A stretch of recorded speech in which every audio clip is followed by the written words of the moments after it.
camera speeds? So where should I start though? With how let me just try this.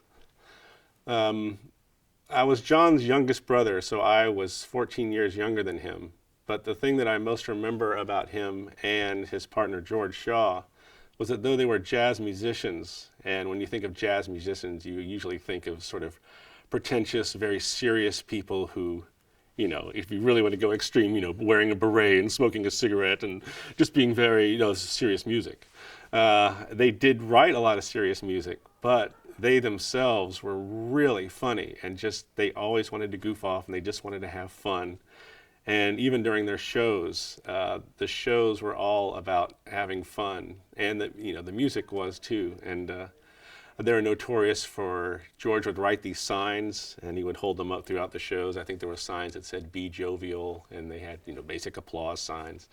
And I remember as a child, they invited the audience to come up on the stage if they wanted to. They're like, you don't have to sit out there. You can come up here and make yourself comfortable if you wish. And I remember looking at my parents and like, can I go?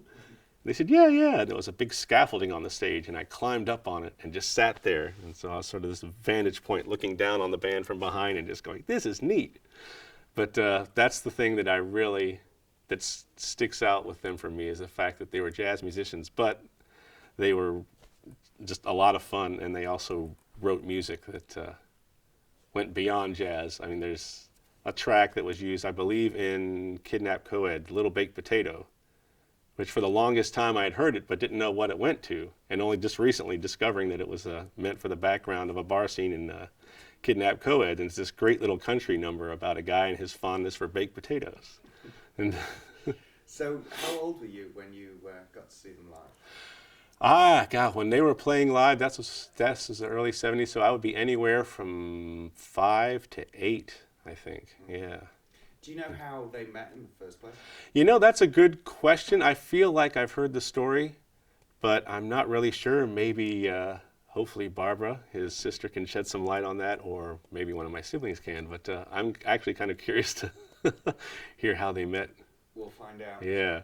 You mentioned one of their bands. How many bands were they in at the time? Yeah, there were a lot of bands, and they did a lot of session work. I remember that's a thing that I loved is the fact that they just covered, apart from just their own jazz music. I would go and, here's some Christian rock albums they played on, or just Christian music. And then, here's a poster for this Lisa movie with an axe in it and blood coming out the doors. They did that music. It's like, wow, they just, everything. And, but yeah, they played in several local bands. Sugar Creek was a big one. Of course, their own Moose Magic. There are a lot of names now I'm trying to think of. Yeah, I'll have to see if I can. Did they get to record much of their music? They did. Yeah, John and George did get to record a good deal of their music, and we have a lot of it. And I remember the guy that they worked with toward the end, his name was John Gelinas, and we have not been able to figure out where he is.